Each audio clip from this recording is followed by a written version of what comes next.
Welcome to a newly listed clip. I'm your host, Barrington Miller from the Canadian Securities Exchange. And today I am here with Doug Chloupek, founder, CEO, chairman of the board of Juva Life. Welcome to the show and welcome to the Canadian Securities Exchange. Thank you. Super excited to be here. Appreciate you having us on. Where are you dialing in from? So we're currently, our California operations is primarily through the Northern California, greater San Francisco Bay Area is where we have a number of our operations and we're centered out of. Tell us about Juva Life. Sure.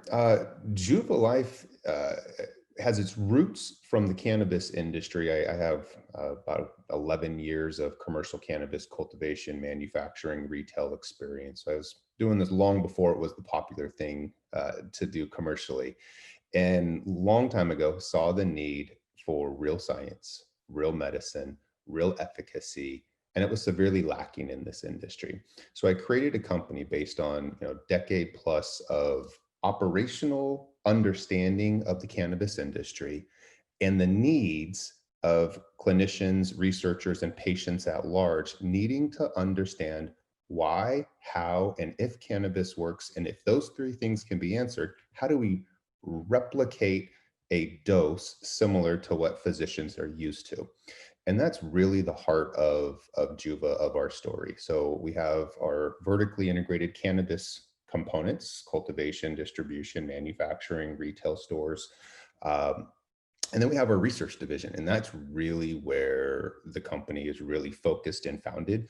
So what we really are, to be perfectly honest, we're a life science company that's employing the latest tools in biology, medicine, and technology to develop natural product therapies that are formulated in molecular entities containing cannabis that offer evidence-based therapeutic effects for many of the health challenged.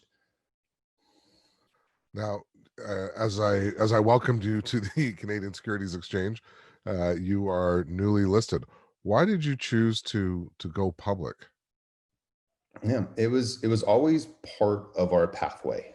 When we raised early founders or early seed funds, we always had a pathway to go public that would allow us to raise a secondary financing and then create a market of liquidity for our shareholders and to create an easier pathway for future funding rounds. And so this was the next step in our evolution of our company, going public. We have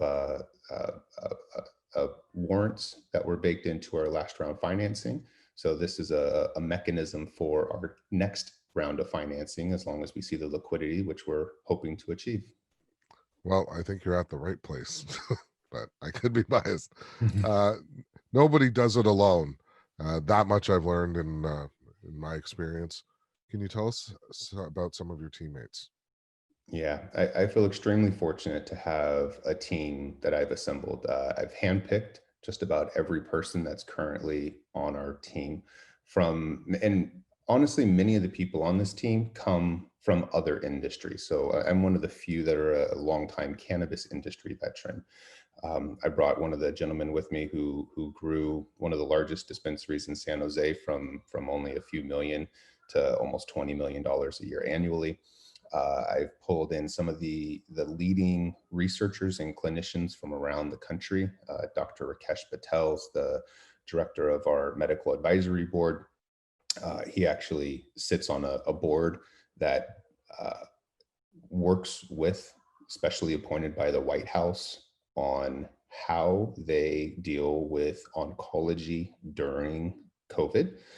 We have Dr. Guy Miller, who's the head of our science advisory board. He's a double PhD, sold one of his last companies for over $1 billion to Johnson & Johnson. Dr. Peter Beisch and Pat Whitworth, they are some of the leading clinicians changing disruptive technologies in oncology and immune therapies. And so they've decided to join as part of our research organization to really help bolster the need for true research that doesn't exist currently in the market. And I'm happy to say we were recently approved by the Western IRB for one of our first patient research registries. So that was a huge accomplishment for us, and I'm excited for the future to come. Well, congratulations on that. Um, Cannabis is definitely an industry that's grabbed the attention worldwide of pretty much everyone. What's the differentiator, and especially in the hotbed of California, what's the differentiator with Juva Life versus the others? Really, it's our drive and our focus on understanding cannabis and unlocking the questions that surround cannabis, why it works, who it works for, and how it works. We have a pathway that allows us to navigate this. It's still kind of a gray area because you have the FDA pathway, and then you have the nutraceutical pathway, and then in between you have the Juva pathway that bridges the gap between the required federal oversight and our ability to operate under California state law with a Schedule I federally controlled substance in the United States. So there's this very fine, delicate balancing act that we are able to walk because of the current regulatory system. And because we have owned, operated, and built every vertical in the supply chain for well over a decade, we have full control of our input, of our distribution, of our manufacturing, extraction, and processing. And for that matter, we took over a former cancer research institution that has a $5 million Class 5 clean room inside of it that used to be made to, they built the facility on a $28 million federal US government grant. They grew tobacco, extracted the plant proteins in the laboratory, and were doing cancer research. So they went out of business. I took the facility over, and we are in the process of revitalizing it, changing it from tobacco and cancer research to cannabis and cancer, along with a number of other ailments that are affecting society. And we're doing the IRB approved research registries to really create sound science and base that science for our future product formulations. What does IRB stand for? Western Institutional Review Board. Oh, okay. That was just for my own personal edification. Last but not least, what milestones would investors, current investors and would-be investors have to look forward to with Juva Life? Well, today was one of those huge milestones. We did our very first early raise back in early 18. We completed a successful Regulation A+ raise in the United States, and then this was our next big milestone, which was trading today, which was huge for us.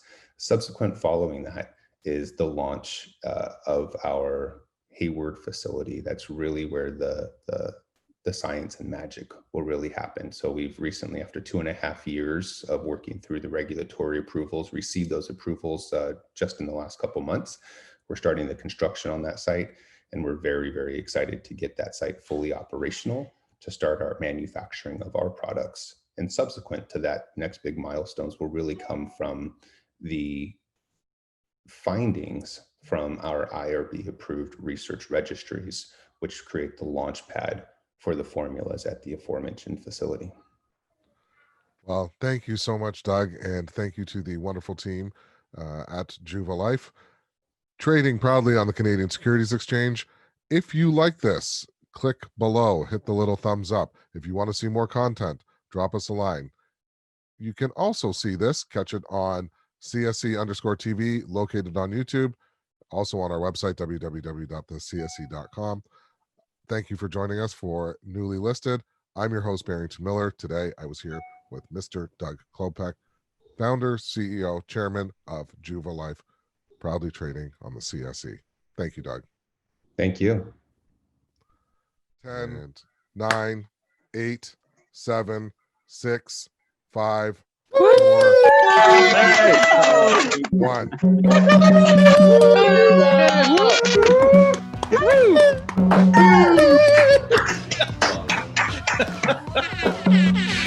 Keep going. Keep going. This is video. We can edit it out.